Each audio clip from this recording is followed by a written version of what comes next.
Hello guys, I think I said this last time. It's more and more rare when I actually do one of these vlogs when I actually have something to talk to you guys about, but I do like talking to you guys directly, so hello. Hope your week's going well. This one is more or less, there's going to be some repetition here because I think I've talked this in the past. I think it was a while ago at this point, but it still feels like I kind of just did this. Which is weird because that's how time works. Um, yeah, so basically the main point of this particular vlog is to, as the title says, warn you guys of imminent change around here. Now, I don't say that to worry anybody. I don't say that to go, oh, well, everything's shutting down. We're going to just be a Let's Play channel from now on. Nothing like that, or like, we're not shutting down, we're not going away, we're not doing anything like that, but things have to change. Things definitely have to change around here, and you guys know that as much as I do. Like, I am honestly getting tired, and I know you guys are getting tired of just listening to me point a camera at a toy and just talk about it. Because the whole point of this channel, the impetus, the origin of this channel was to defy what people thought a toy review had to be. You know, let's put in skits. Let's make the reviewer the draw rather than just the toy he's talking about. Let's be funny. You know, let's do sketches and let's script out jokes and, you know, little cameos and all kinds of little gags so there's entertainment as well as information in every video. And just putting out random reviews where I'm kind of quippy sometimes is not good enough. You guys know that, I know that. For those who know my home situation, then you know why that's the way it is sometimes. Most weeks, and you can tell just by how much is not random review on this channel, which is very little lately, some days it's hard to be funny around here. Like you ask me where Plastic Addict is, real life got in the way. You ask me where TJTB is, real life got in the way. And real life is really, really depressing sometimes.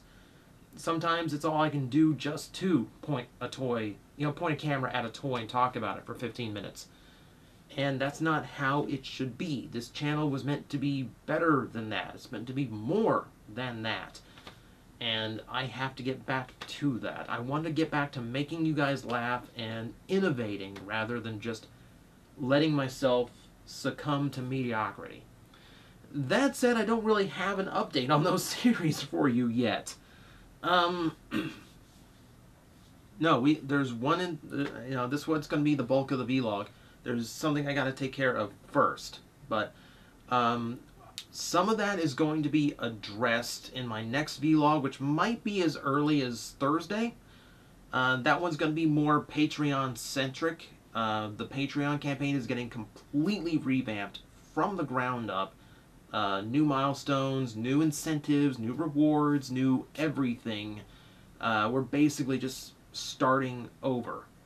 You know, everyone who signed up now still gets the same benefits, still gets the same everything, but we're changing things up so I can do more for my Patreon patrons, and so they can help me do more here for everybody else. So hopefully it's going to be a win-win for everybody, and hopefully it's hopefully it's a little bit more rewarding for everybody. But that's for later. For now, what we're really talking about here is, well, what we usually talk about is toys. We usually talk about toys around here. We talk about how things change mentally. So, not too long ago, I did this vlog where I did this whole big room rearrangement, and I told you that something in my head is just admitted that I didn't feel like looking at every single toy that I own anymore. It's like not important to me to have them all on display at the same time. And one of the things that kind of led to that is, there's really things I'd rather have the space for. There's really, I need that space in my life. And what I got out of that is fancy new desk, a lot more open space in here to work and to just feel like I'm not suffocating in here, which is good. But what I find is that, those toys have been binned underneath my bed now for, see, I think that was back in March, so May, June, July, August, September, October. Okay, so yeah, we are roughly 6 months into the exodus of all my figures from their shelves. And I gotta be honest, I can barely remember what I have packed away sometimes, let alone actually want to dig anything out and play with it. And that tells me something, and it tells me things that I'm not comfortable. Part of me is still not comfortable admitting it, but there is part of me that feels like this whole toy collecting thing is just not the appealing thing it used to be for me. Like, when new toys come out, I still buy them and I still enjoy them. Like, you guys have heard my Titans Titan Return reviews. Yeah, because I haven't been flubbing enough lately, aka pointing cameras out of Crumple Zone. I don't know how I slipped like that, but I do know that I still enjoy the new toys. And there's still toys here that I absolutely love and would not get rid of.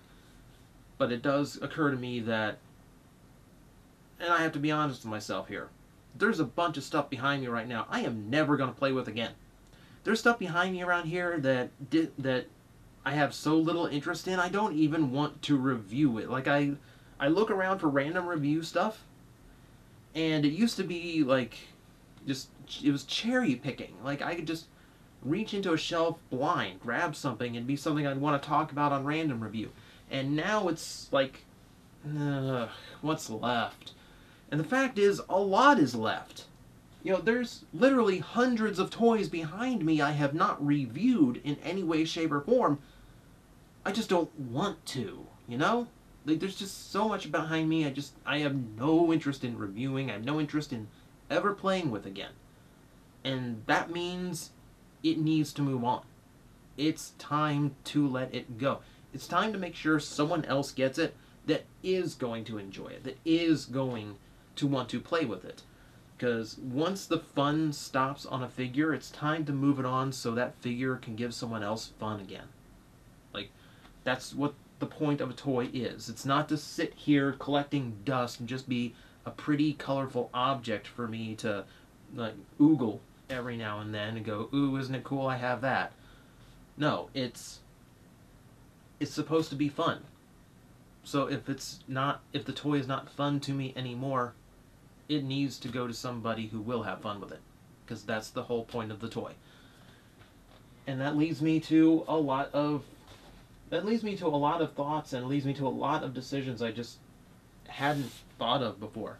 For instance, I look at my Energon shelf, and I get my Cybertron shelf is a better example. You know how much I've praised Cybertron in the past. I still think it is the single best Transformers series that has ever come out, at least as far as toys. Cartoon? Oh, no. No. But toys? Absolutely.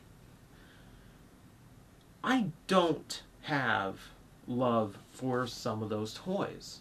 Like, what character connection do I have to Quick Mix? Because even in a line where I think a lot of toys were really, really solid, there are still toys like Quick Mix who are just very mediocre, very average, and just, I'm never going to pick it up and play with it again. And I don't have any real connection to Cybertron Quick Mix as a character, so why am I keeping it to look at him and remind myself of Cybertron Quick Mix? I could say the same for Menasor. Some part of me can say the same for, Mud Flap, even though I think Mud Flap is a decidedly better toy than Menasor and Quick Mix. But, and there's, Crumple Zone. Why do I own Crumple Zone and Dark Crumple Zone? Just because it's kind of a boon to be able to say I have Dark Crumple Zone? Because he was kind of a low-run toy and he didn't come out in Japan? That's not reason enough. I don't need both. I kind of like Crumple Zone as a big lummox of a character. Correction, I like Land Bullet, his Japanese version, because I watch Galaxy Force rather than Cybertron. But I don't need both, so why do I have both? Right? Right. I look at Energon. I'm like, I'm never going to play with Landmine and Bulkhead again. Never. Never going to play with the Omega Supreme ever again. They're just not toys that do anything for me anymore, you know? I don't know, like, I keep getting requests, like, can you review Energon Landmine? I don't want to. I honestly don't want to. That toy does nothing for me. You know, I don't think I have anything interesting to say about it. Like, I'm not a big fan of how the robot mode looks. I'm not a fan of the brute mode at all. And say, you know, equally with, well, actually more so with Bulkhead. So again, it's time for those toys to move on and find new homes. I'd say the same, like, of Snowcat and Cybertron Downshift, because I've got the Big Daddy repaint that's way cooler. Right down to Sharkticon. And you guys know, if you watched my videos at this point, I love my Energon Sharkticon.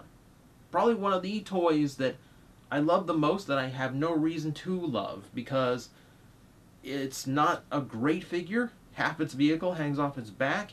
It has some balance issues, and I've spoken about this at length, but there's just something about that toy I really, really dig.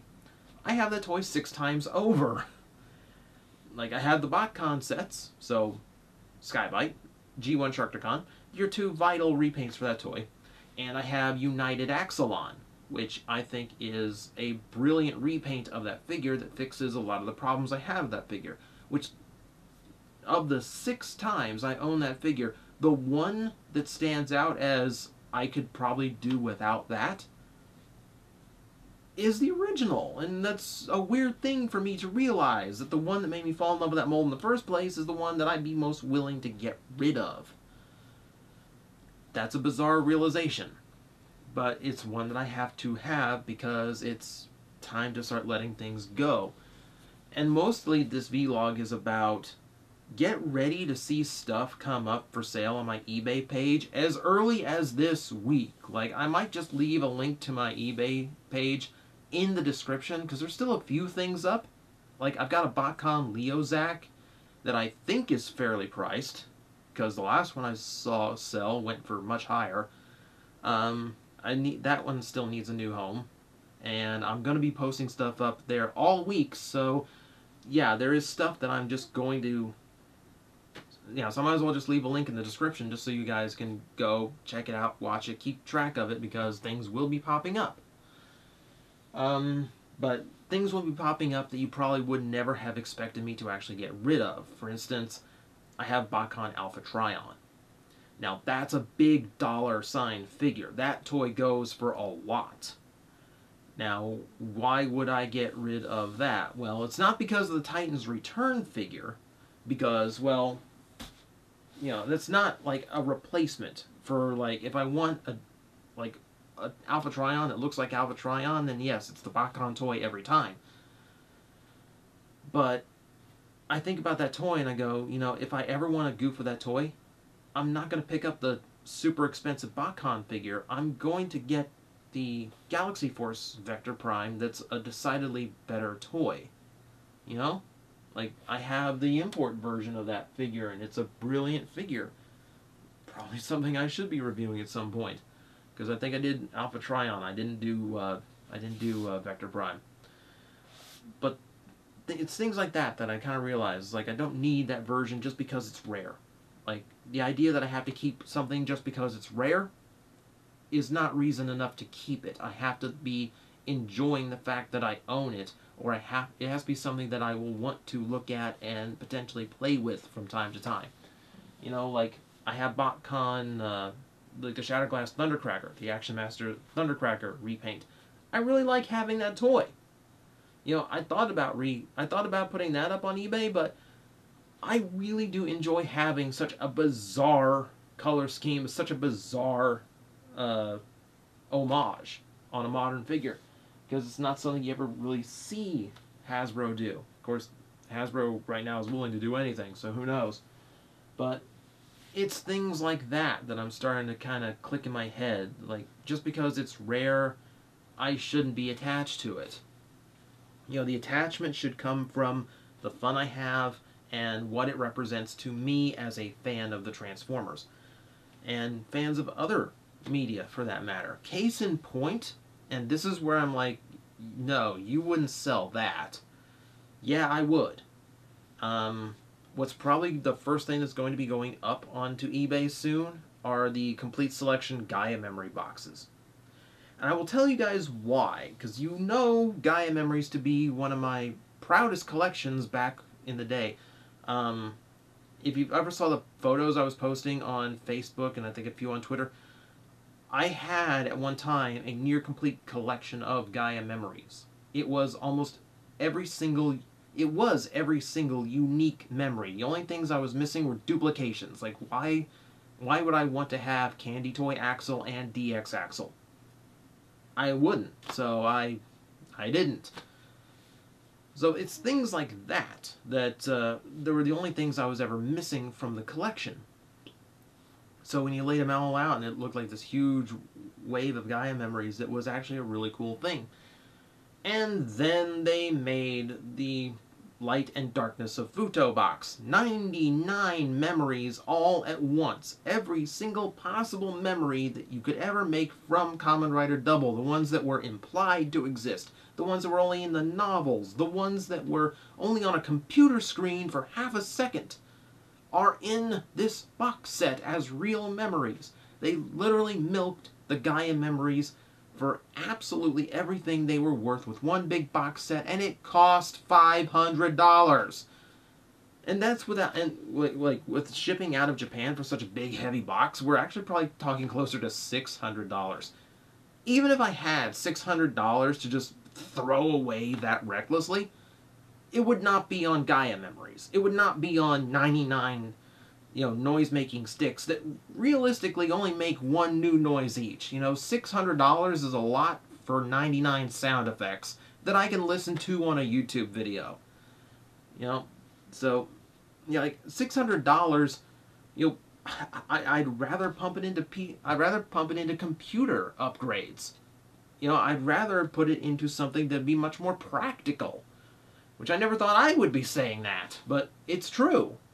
Like, I'm not ever going to spend that, so the collection is always going to... The collection went from about 95% complete to about 60.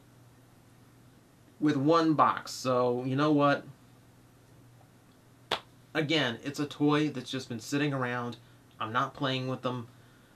They need to go to somebody else who wants to have them. So, that is what we are going to do. I'm going to pack them up probably tonight, take my photos, put them up to eBay, and wish them the best in their future endeavors, because it's time for them to find a new home. And it's not something, again, it's not something I'd be interested in reviewing, because getting every single, memory on, every single sound clip from those would end up producing a pretty short and uninteresting video, frankly, or a really repetitive one that's very boring. It'd be very hard to make an entertaining video out of the box sets, or much less anything that would convince you to actually go buy the box sets. So there's no real engaging way I can actually review those sets. So we're just going to let it be, send them away. And that's another thing I have to get over. Just because I haven't reviewed it is not an excuse for keeping it.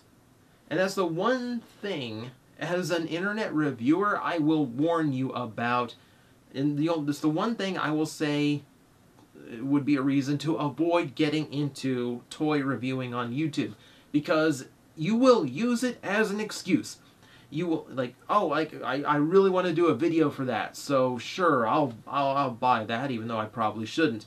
Or I would sell it, but I haven't done a video of it yet, so I'm gonna hang on to it when I probably shouldn't.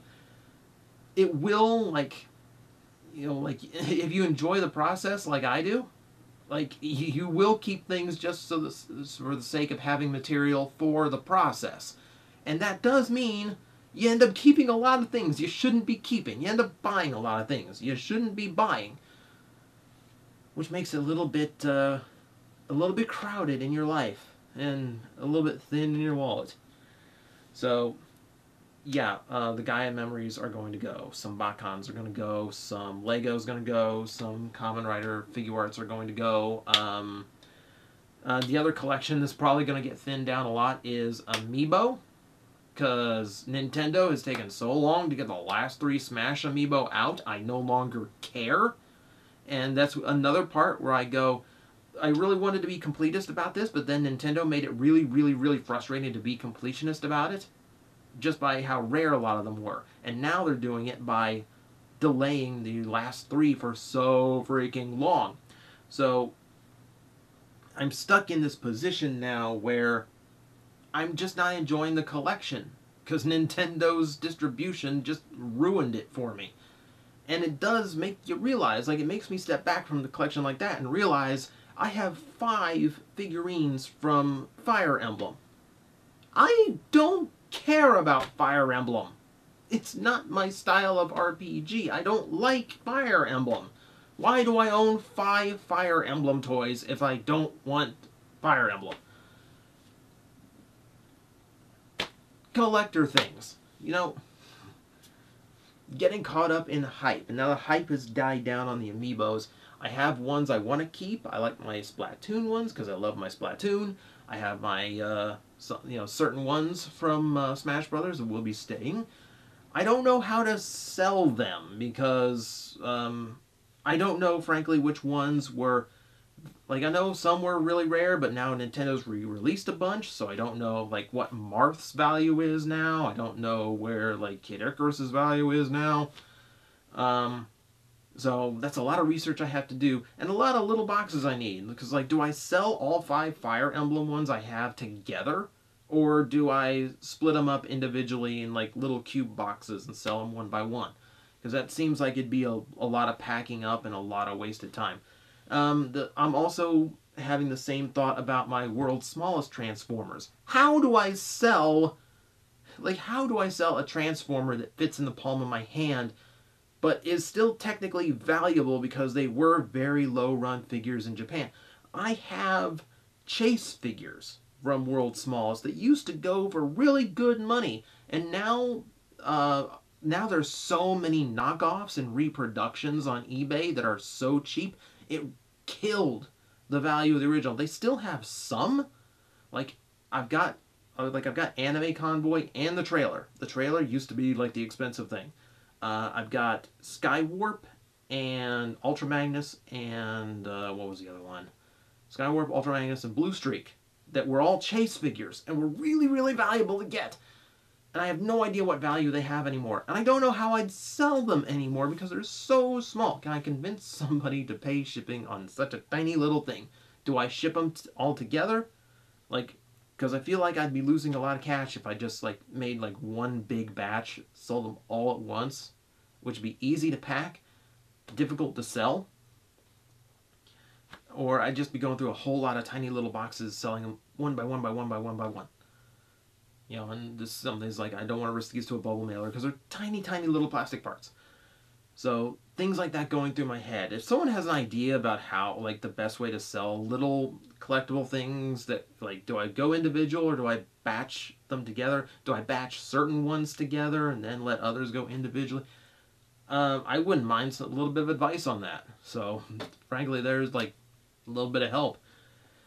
But there is this goal in my head of, part of me really wants to either have, like, 100 things listed on eBay at one time or $1,000 worth of things listed on eBay at one time.